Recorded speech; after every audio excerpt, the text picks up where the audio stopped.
Hey, hey. So, let's talk about technical debt. So, what is technical debt? Well, technical debt is, in essence, the idea that you do something really poorly and really ugly at one point in your development life cycles. And you do this because you're convinced that there is going to be a temporary value and this is a temporary solution, and then you're going to come back and fix it. And in essence, that tech debt is something that you're aware of, that this is not a good idea. It works, but it's not good for the long term, for the project. And so you kind of sweep it under the rug because it works, and then you don't do it as well as you think, as well as you can, so that you're one day going to come back and fix it.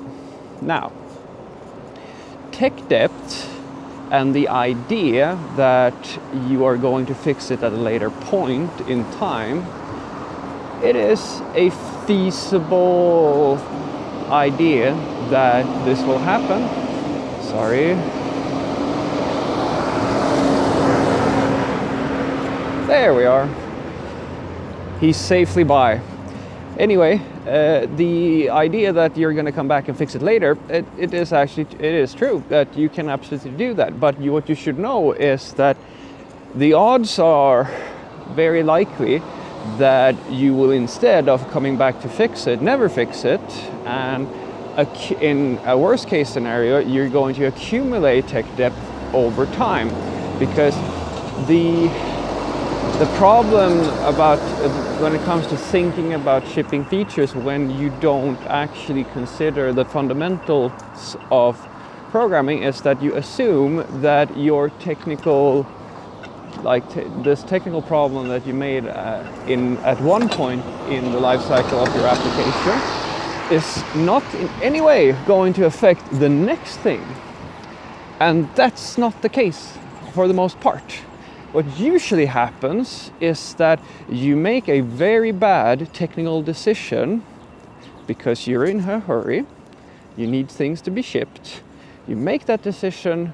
And if you make it, especially for a part of the system that is very critical, that a lot of other stuff is going to be built on top of, every single thing you build from that point on is going to have to cater to the the tech debt decision you made earlier. Now, it is absolutely, completely unrealistic that you can build a large system without any tech debt, because you can accumulate it without meaning to accumulate it.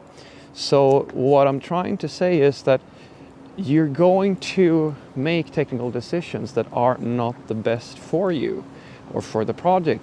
That is just a fact. You're going to make these decisions because it's an unavoidable thing. However, if you make conscious decisions to do things in a certain way, which you know is going to damage you in the long run, then you have to really think about it. Because I've seen things that are good, I think, okay, it's a bad term, but think of it as good tech debt, if there is such a thing. That's like saying that there's a good form of torture. And if you think about it, there is actually such a thing. Because, I mean, if you're going to give me the choice of, okay, I'm going to chop off one of your hands. Well, I'm a right-handed person, so I'm going to ask you to take my left one, because it makes more sense. This is the same situation. There are situations where you can get away with tech debt, and the cost to the quality of the product will go down, and the cost to the project will be there, but it will not be as great as, say, you have something that's very critical. Now, for sake, let's say that I can give you a concrete example of this, where I say that cutting a corner here is really, really dangerous, and cutting a corner somewhere else is not as dangerous. It's actually a very nice story I was told by my colleague, where during the I think it was the Cold War, the second, oh, I can't remember, I think it's the Second World War. Anyway, the Americans and like the planes that they built were like really high quality planes. Like they had a lot of aerodynamics and like really well thought out processes for producing fighter jets, and they were some of the best. And anywho, they were trying to figure out, because the Russians had, like, the quality of their jets weren't as big as, you know, like I said, their quality of their jets weren't as high as the Americans. However, they couldn't figure out how their production could be so high. And so in essence, they got a hold of a plane and they had a look at it.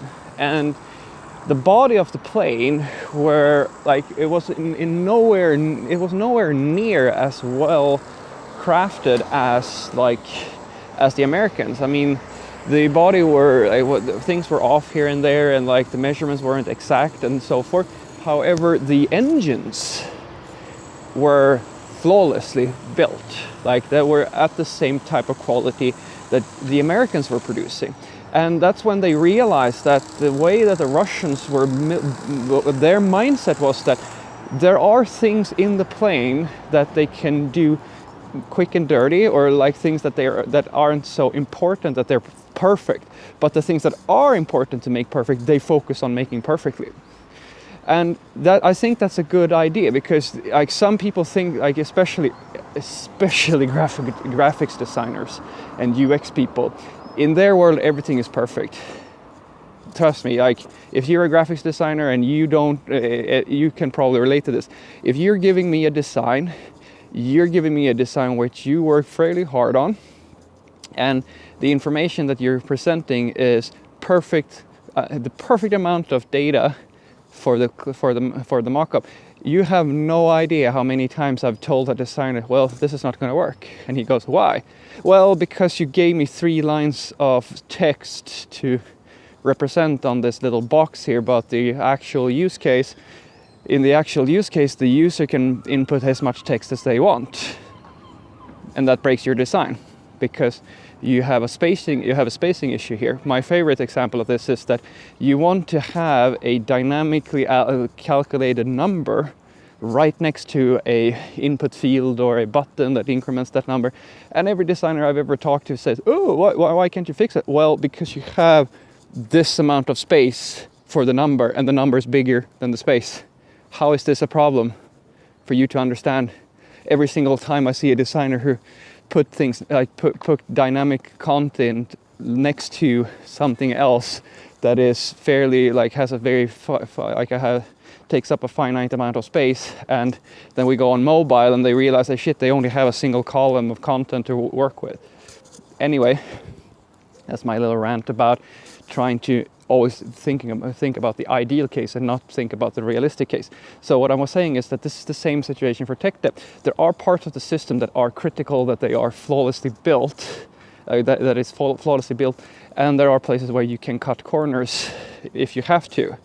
So an example of this, say in a React application, is it is completely feasible for you to ignore testing and so forth for your components and so forth. And if you're acting like Redux or Reflux or something like that, like the Flux architecture, the Flux subsystem, that is fair, I argue, very necessary that's flawlessly built, because it's the backbone for communications within your application. So imagine, because it hooks into everything.